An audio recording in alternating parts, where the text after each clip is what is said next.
Hey guys, it's me, Hey Ari, and welcome to my YouTube channel. I am happy that you're tuning in to part 2 of how do I let go of the man that I love. So I feel like in the first series I was kind of telling you a little bit of stories of how I let go of my best friend, and then also just how to pray and work on becoming the best person that you can necessarily become, because your singleness is for a purpose, is not out of bitterness, and I don't want you to feel as if you are less than because you're single. But I do know that there's a struggle, and there are some strategies that you can implement to really let go of the person that you do love, because it's not easy, and I definitely had to go through this process. So there's a couple things I'm going to share with you that have been given to me throughout life, and that my mom has given me advice, or I learned from letting go people that I really actually cared about and loved. So I want to share those with you, and hopefully you could be able to apply some of those to your life, because it's really important. So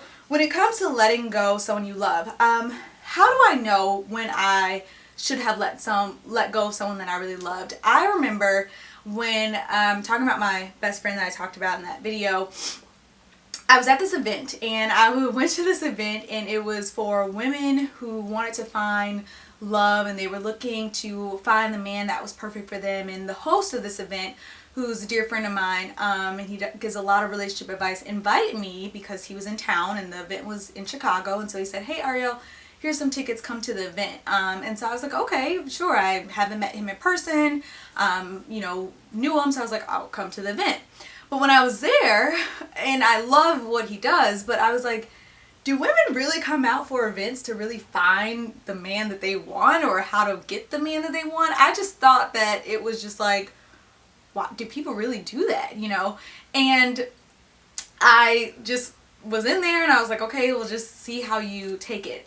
So while I'm at this event, y'all, my best friend, while we were friends, he got into a relationship with a girl, and the relationship didn't last, but it affected our friendship. And that was the first relationship that made me realize that I kind of loved him, because I got a little jealous. I was like, why her and not me? We're good friends, so why are you dating her? I was really upset. So at this event, the girl walks in, and we never met each other. She doesn't know anything about me, but I have seen pictures of her. And so she walks in this event, and she was looking sad, and I was like, oh my God, he broke this girl's heart. Like, she's in here trying to find this man, right? Or find a man, period. Now, I don't know if that was the reason why she was there, but she was there, right? And I remember the facilitator was teaching, the workshop, and, he asked if anyone had questions, and I said, well, how do you let go of someone that you really love, that is your best friend, you love them, but you don't know how to move on? That person doesn't want to be in a relationship with you. They love you, but they are just afraid to really pursue love with you, if that makes sense. And so he looked at me clear as day, and he said, Ariel, you have to let go of that person, because it is going to hinder the next man that is supposed to come in your life. You won't even be available for the next man, because you're holding on to this relationship with someone that is not going anywhere, because he's not making the decision to take it to the next step.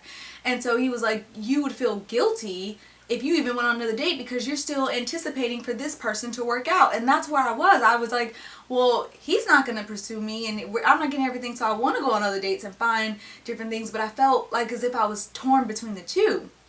And at that moment, I realized I gotta do this, and I was about 6 or 7 months, I want to say, before I even made the decision. But once I did, here's the tips that I want to share with you. And there's a point why I mentioned that the girl was there, and I'll share that with you. So the first thing is, when you know that it's time for you to let go of the person that you love, number one, you have to be ready. And by being ready, I mean that you are done. There's no more tears. There's no more, oh, what if he just called me and maybe we can come back together?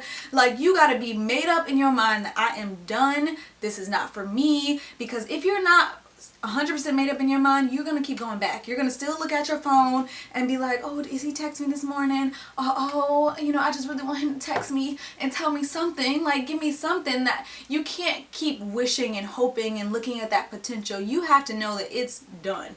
Point blank, period. And you could give yourself a time frame. I remember when I cut that person off, and I said, you know what?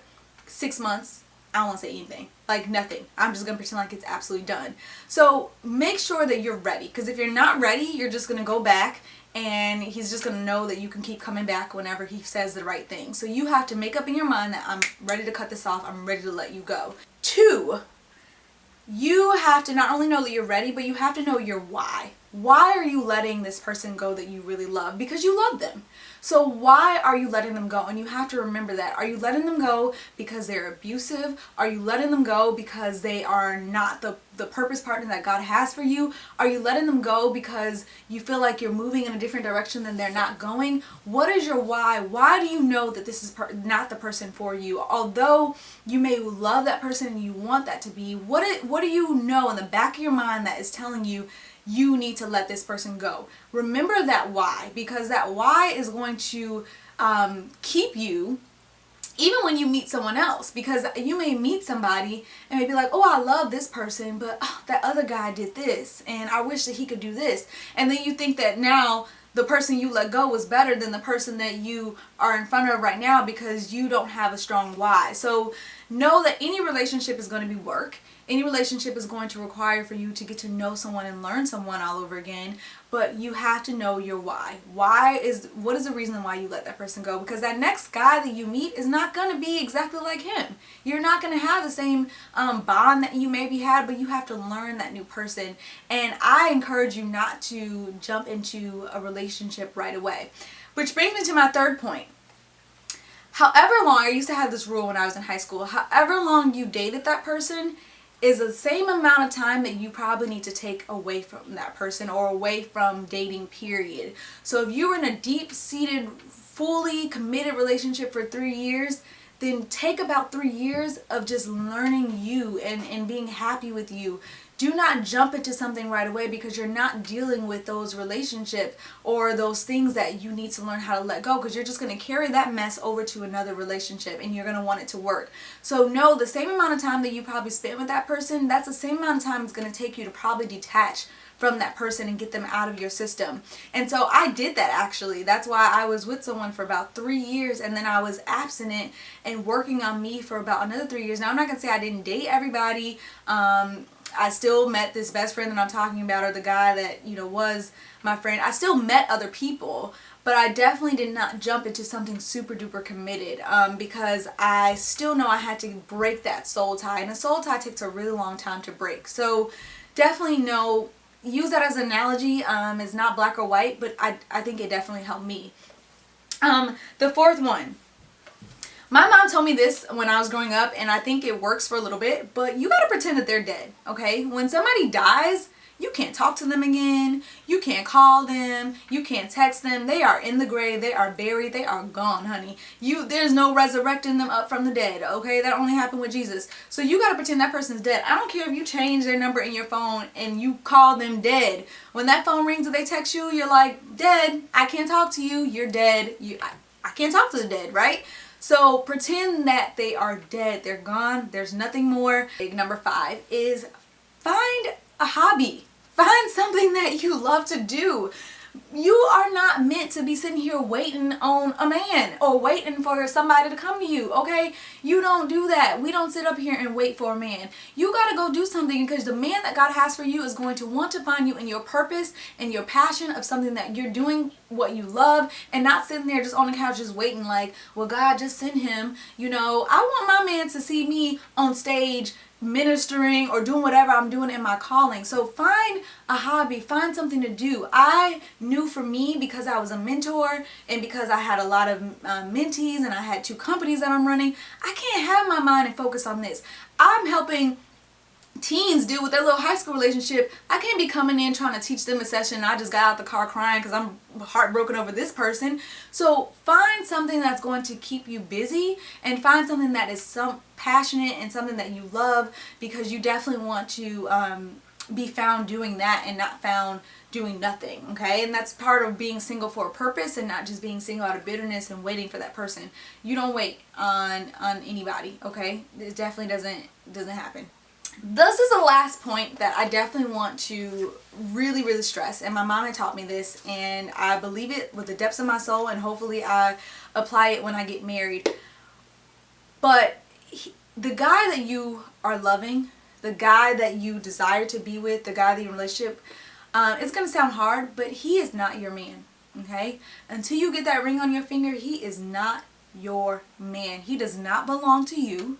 You do not own him. You do not say that this is the person that's going to be for me. And even when you are married, he is still not your man. You know why? Because he is God's. He belongs to God. And as a woman, it is up to you to learn how to pray for him and to put him back into this place of where he needs to be for God. You do not own him. You do not control him. You cannot change his ways, but you are there to be a communicator and to pray to God so that he can learn and hear from what God is trying to tell him to do. So you do not own him. So let go of, that's my man and I don't want to see him with somebody else. And the reason why I'm saying that is because when that girl walked through that door of that event, I had to realize, you know what? I'm going to pray for her too. Because even if he did something to hurt her and that she maybe doesn't know, I'm going to pray for her because he's not my man. He wasn't her man. He's God's. And you have to understand that, and you have to know that, and you have to believe in that he does not belong to you. And even when you do get that covenant and you're married, yes, he is your assignment. Yes, he is your helpmeet. Yes, God has put you all together, but he still belongs to God. You are not God, and you cannot replace God in position as if you birthed that person that he belongs to you, okay? A man is not a material object, okay? He's a soul that you have to win back to Christ. So I hope these strategies worked. Let me know if you could apply some of them and how they work for you when it comes to letting go of the man that you really, really love. And here is a beautiful part to this testimony, I guess I would say. But after I let that person go, it was 7 months later, I looked up, I wasn't even thinking about that person. I was like, ooh, man, shoot, I forgot that the person even existed. And God sent me an amazing man that is an amazing friend right now that I really do admire, who is a great man of God. And I think that the moment that you let something go, God could present what is really right for you. And I'll give you guys the part 2 of how that's going, because I don't know. It's very new and fresh, but definitely let go and let God. Bye. Oh, and subscribe! If you have any questions, go to heyari.com, subscribe to my channel, and I will post more videos of pure talk and teen talk to help you live a life for Christ.